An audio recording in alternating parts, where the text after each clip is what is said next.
Hello and welcome to CNBC-TV18 HDFC Sky Election Headquarters. You're watching MF Corner and I'm Sonal Bhutra in the Mumbai studio.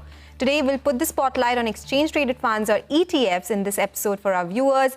The flows in this category for the assets under management stand at 4.89 lakh crore rupees. But this is a category which is little difficult, or sometimes it needs extra expert advice to understand as well. How does it differ from regular mutual funds? What are some of the costs or the other aspects that you should be aware of as well? Let's get in Feroze Azeez, Deputy Chief Executive Officer at Anand Rathi Wealth, to decode that for us, because there are a lot of nitty-gritties in this particular asset class as well. Feroze, good afternoon. Thank you so much for joining us. And we've had some conversation about it off-air as well. But let's start with the basics first up and try and understand how is the ETF index constructed. What is the identification of constituents here? Yes, Sonal, like you rightly pointed out, ETFs and index funds could be complex as well. They seem very simple, but there is some degree of complexity. First, an index fund is let me just describe for the viewers' benefit. An index fund is a fund which aspires to mirror an index. An index is nothing but a platter of stocks or combinations of stocks which have come together to form an index. So a fund which tries to mirror that performance is called an index fund. Now, what's an exchange-traded fund? Exchange-traded funds of an index is nothing but a fund which is going to mirror the index, but you can buy and sell on the exchange, not with the asset management company. That's called an exchange-traded fund. Exchange-traded funds and index funds, from an objective standpoint, try and achieve the same objective, to mirror a passive index. So in this, the great part is, from an optical standpoint, there's no fund manager, there's no human discretion. In turn, there is a lower cost. So these two ETFs and index funds are getting popular in India as well. Globally, they're very popular. In India, if you look at it, close to about 6 lakh crores is there in these two asset classes or product lines, as we would rightly want to call them. Okay, very interesting. So that is the difference between, say, a mutual fund and ETFs. And we also will discuss why is it not so popular in India. Of course, it is heating up. But other than that, the other aspects as well. But tell us, Feroze, does investing in the benchmark make sense then? How do you look at investment in this particular category? You see, I personally, after having done a lot of study of how US capital markets behave, how Indian capital markets behave, for all our clients, I have never bought myself or my clients an index fund. Of course, it's quite a counterintuitive thing, because that seems to be the trend today, because it's low cost. Now, if you look at how the ETF industry is growing, let's throw some light on which are the most popular indices which people love to invest in. So 92% of this 4,89,000 crores, which is the ETF assets under management, is in two indices. Rightly so, which is Nifty and Sensex, because these are the most popular and prominent indices available in India. The third largest index, which is popular in the ETF market, is the bank ETF. So that takes about 6%. So if you look at these three indices put together, is close to about 98% of the total ETF AUM. The reason why I'm actually throwing some color on the industry is for a viewer to see which are the popular indices which a person is, or the other herd is ending up buying. Now, coming to the point, Sonal, do these make sense? To my mind, if I have to give you an Indian context, India is a reasonably new market. We were doing a study, because Warren Buffett propagates index funds and passive funds. So we have to take that suggestion seriously, because he's one of the world's greatest investors. And he actually says that just buy index funds or ETFs. So we as a wealth management outfit can't discount such a credible source of information. So we did a study to find out the age difference between the US capital markets and Indian capital markets. We realized that there is a 60-year difference mathematically as per our computations. That means India is still a reasonably immature market. That's why there is a possibility to beat an index very easily in India. So we think that index funds and ETFs, there's a long way to go in India, another 5-10 years. Active fund management can create value, mathematically establishable. But like you said, Sonal, quite a few people buy index funds, but they don't understand how indices are being formed. How is the mid cap 150? Which are those 150 stocks which NSE is choosing for you? How is that formed is something which I think a lot of our viewers should know before they invest in these So index let funds. me get a follow-up in that itself. You spoke about the other indices. Let's talk about NSE 500 itself, right? Because it says it is the 500 top companies in that particular index, but there are some which are not the constituents of that particular index. What explains that? Yes, Sonal, this is a brilliant question. And like you rightly said, NSE 500. Why is this very important an index? You may never invest in an NSE 500 ETFs, but if you have bought a mutual fund in India, this becomes a very important index for you. This NSE 500, which is as per NSE's website, I quote, it is the top 500 companies as per total market cap from an eligible universe. That's what NSE's website today reads. But these 500 companies are then further broken down into three subgroups. The top 100 are called NSE large cap, which is what large cap fund managers are expected to beat. That's their benchmark. The subsequent 150 is called the mid cap, and the last 250 is called the small cap. And every fund manager has been given this as their tier one benchmark if they are in the large, mid, and small cap. Now comes to Sonal, your pointed question. I was very surprised to see close to 30 companies which were greater than 10,000 crores in market cap, and they were not a part of NSE 500.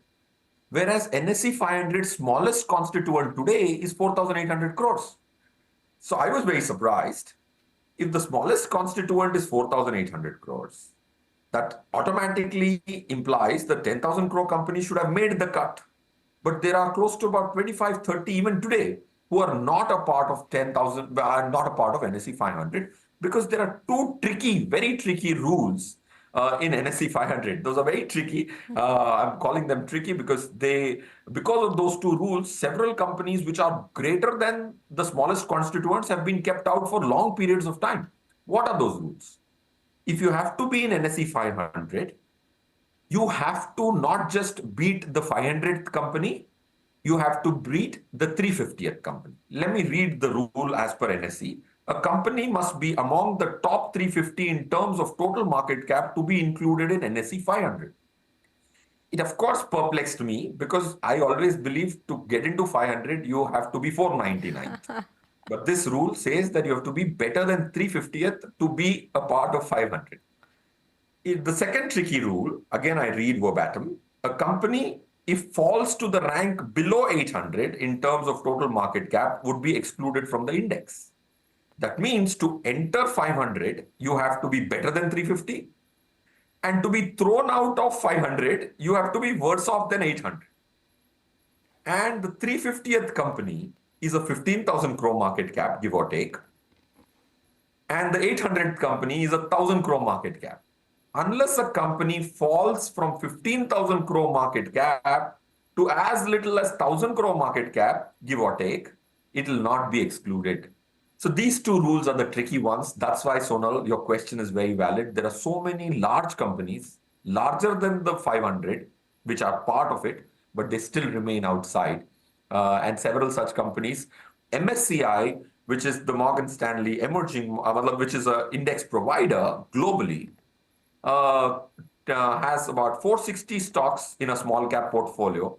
But an Indian fund manager only has 250 stocks in the small cap portfolio. There's a lot desired in the way we construct our indices in India. There's a lot of learning hidden from the global side, like MSCI has 460 odd stocks in small cap. And the domestic guys who sit in India have only 250 stocks in the small cap. NSE 500 covers only 91.8% of the market cap. But MSCI's large, mid, and small covers 99% of India's market cap. So an index fund manager index fund investor should do a lot more study and not just blindly follow an ETF strategy without understanding how the portfolios are created. I think we'll have to have another complete different long episode on that discussion as well, right? Because this has brought about a lot more questions on index funds, the construction and other aspects as well. But thank you so much for shedding light on how this particular index, at least NSE 500, is constructed. And you're right, it's quite tricky. But let's continue with our discussion on ETFs after understanding this one.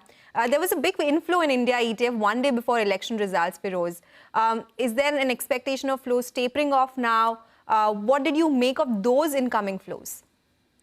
Sonal, if you break down the ownership of ETF, okay, people may outside the industry not know, the largest owner of ETFs is the EPFO, Employee Provident Fund organization, right? So our monies which go as a deduction in the EPFO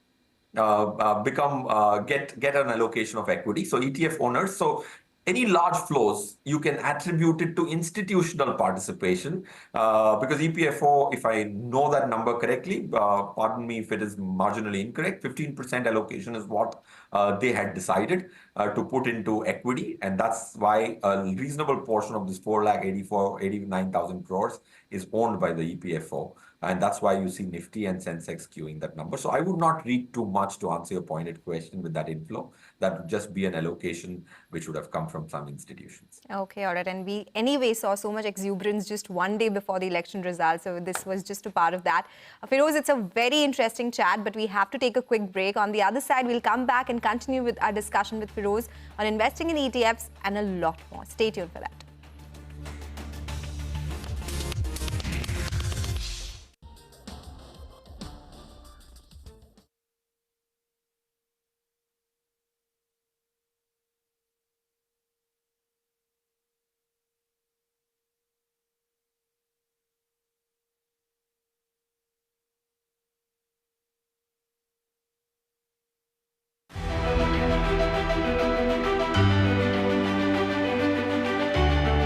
Indian markets have not just grown, they've broken several records in the last 25 years. India's contribution to incremental global GDP was as low as 0.2% 25 years ago.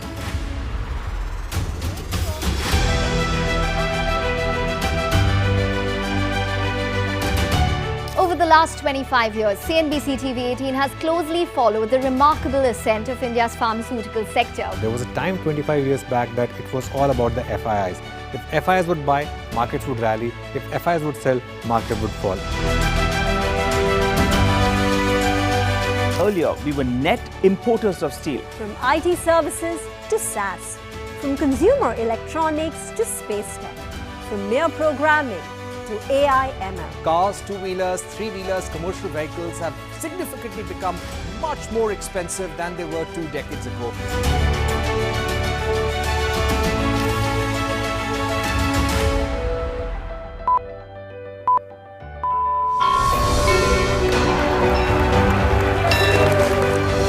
Discounting is high there, but their focus is squarely on the 125cc segment.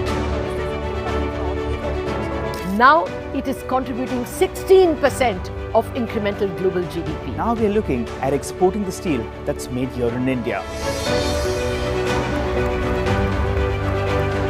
Welcome to the first ever India Business Leader Awards.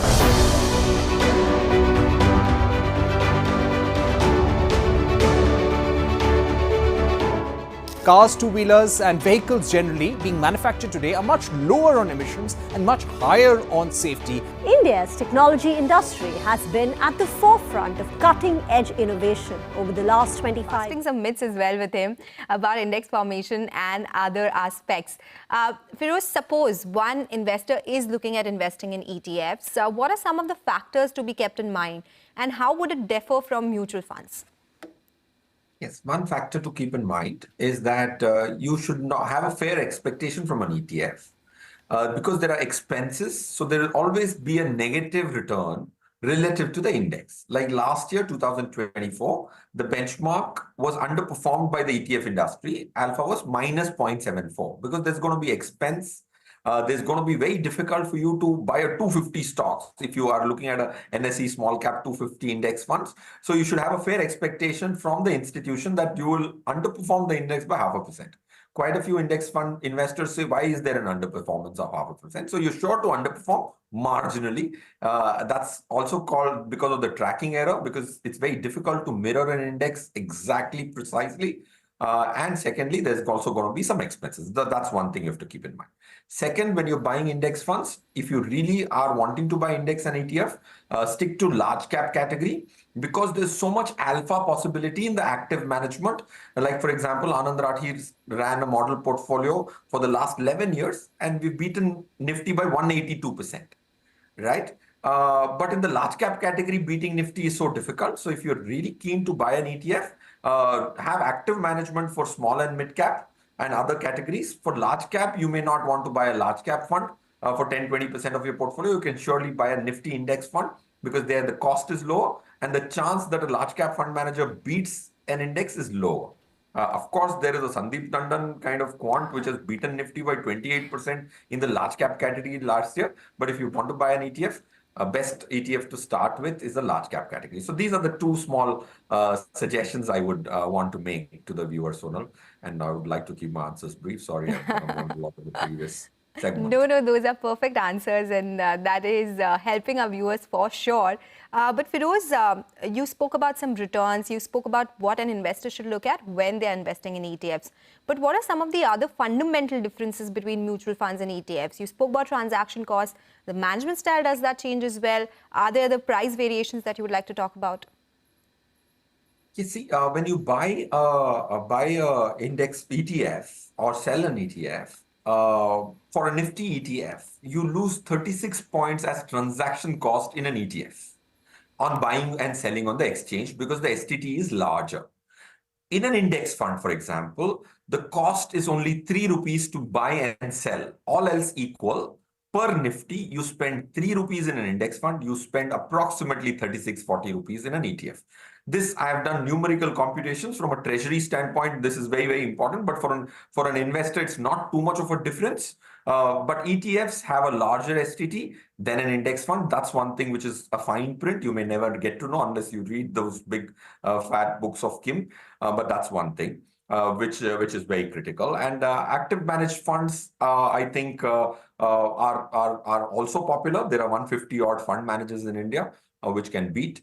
But I think ETF is an instrument which you buy and sell on the exchange. So you can have different NAVs during the full day. In a mutual fund, you will, or an active or an index fund, you will have only one price per day. But in an ETF, if you bought it in the morning, the price could be different. And if the market fell and then you bought it later, the price could be different. For example, let's go 2 days behind, which is 4th June. The Nifty opened at 23,000, close to 23,000, went to 21,250, and then closed at somewhere around 21,900. In this whole day, an ETF buyer could have one ETF buyer could have bought it almost 5% more expensive than another ETF buyer. But a mutual fund investor, all of them buying the same mutual fund would have got the same price. This is one of the most important differential. If you're a savvy investor, an ETF can give you different prices during the day, and you could probably time your investment better depending on your requirement. And a lot of mutual fund investors would have thought, I wish my SIP deduction date was just today, on the 4th of June at least, to get that better NAV as well. But you know, Feroze, in ETFs, price discovery has been a problem. Do you think that, be it equity, debt or gold ETFs, as they're not as liquid and not as popular in the country, how can an investor navigate that issue? So for an investor and a viewer, I don't think it's too much of a difficulty, because there's also a liquidity manager which is there. Now, let's assume in the treasury, if we bought 500 crores of ETFs and I want to liquidate it, then it is a difficulty. Absolutely larger amounts. Market making is still a practice, which is a reasonable responsibility of the asset management company. For 25 crore plus tickets, you can straight place an order with the AMC itself. So I personally think that for a retail investor, price discovery, or at least market making, can definitely be better. Sonal, your point is very valid, but the price is not going to be too different. But yeah, I think there's a lot desired in terms of efficient market making for lower bid-offer spreads in ETFs in India. Yeah, I think we need a lot more discussion and a lot more awareness as well about this product, right? We spoke about certain misconception that people had already when it comes to index formation and ETFs.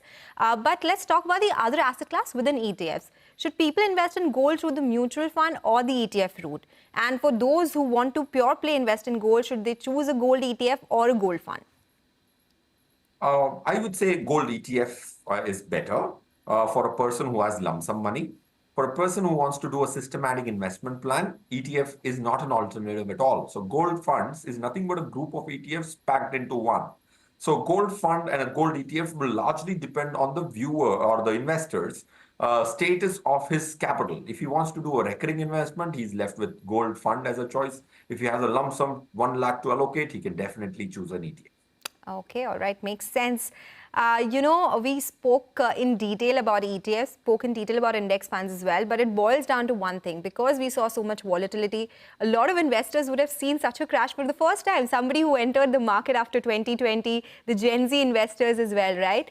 What should an investor do with the SIPs when markets have fallen so much or there's so much volatility? Do they change the amount they're investing or they change the timing, like, change dates? Some people actually think investing on a certain date would also help. Yes. So, Sonal, I think there are two kinds of individual investors. One who have chosen the mutual fund route, the one who have chosen the stock route. If somebody has taken a stock route, of course, the number of demat accounts is a reasonable proxy to say a lot of Gen Zs want to participate in stocks directly. They have seen one of the largest jolts of volatility. And because they've not seen even one election, now from 99, I've probably 2004, I've seen general elections. So this is very normal volatility for a general election, right? I was always telling that the India VIX is so low, it is ridiculously low, and I predicted that it will touch 30 on the election day. It did touch 31, because if you look at election days, those are. So point one, if you are an investor, if you're in a mutual fund, ride this volatility. This volatility is a great volatility to have. Right, India has thrown up lower volatility than even the US S&P 500, and these one or two jolts will help you calibrate your expectation from equity market. Point one. Point two, to a new investor, I would definitely want to remind him that every year, once or twice, market always shows 10% fall. In the last 21, 22 years, market has shown 50 times a 10% correction from peak to trough. If that's the nature of the beast, is why you get twice more than the FD return or thrice more than the FD return. So live with the volatility. That's the reason why you deserve 2 times more than an FD return or 3 times more. Don't hate it. If markets become lower volatility, the returns will also become lower, right? So that's point two. Point three, if you're a stock investor, this is a great wake-up call. Because if Nifty can, in this term of the new government, deliver 11, 12%, good funds can deliver 14, 15, 16%, which is good return. So I think I would definitely tell the other group, which is thinking that I can do stocks myself with change in price 10%. On the election day, I saw the biggest names with 1 lakh crore market cap with minus 15, minus 18%. But I didn't see a mutual fund fall more than 5, 7, 6%. So I would say, please move from one camp of direct equity to mutual fund with this experience of the volatility if this was your first The time. diversification helps you there, right? So if a stock is falling 15%, maybe in your portfolio it wouldn't if you have other stocks as well. What exactly in that case is systematic withdrawal plan, Feroze? We always talk about SIP, but how can an investor go about SWP? Yes. Sonal, with your mutual fund understanding, I think you are an expert yourself to give your viewers. But yeah, I'll try and attempt in an uncomplicated fashion. See, there is a need of money to be utilized. People who are individual investors, they have a need, is why they save. They have goals. When goals are getting closer, and if they are recurring goals, like you want to create a retirement plan for your parents, then systematic withdrawal plan is nothing but an instruction to an asset management company, a standing instruction to an asset management company to credit on a specific date of a month a amount from your mutual fund account. That's called a systematic withdrawal plan.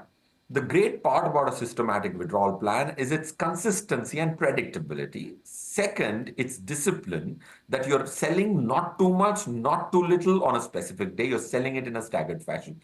The third and the most important advantage is it's going to be tax efficient. Whenever you get a dividend, for example, from a stock, the entire amount which gets credited to your bank account is taxable. In a stock, if you got a dividend of 100 rupees, the entire 100 rupees has to be offered for tax this year, right? Okay. If you got 100 rupees from a systematic withdrawal plan, there is also a capital component and there is a return component. The capital component, there's no tax for that bank account credit which you got. Let's assume you got 100 rupees in systematic withdrawal plan. 20 rupees is your gain, 80 rupees is your capital. The tax to be paid is on the 20 and not the full 100. Okay. Just like an EMI, you pay a banker where you are giving interest and your capital repayment. Similarly, systematic withdrawal plan is an opposite of an EMI which you end up paying to a bank. Okay, all right. That's a very helpful explanation as well. Always a pleasure speaking with you, Feroze. Thank you so much for joining us today on this interesting discussion. With that, we'll take your leave on this edition of MF Corner today. Stay tuned for Closing Bell to take you through the last hour of trade.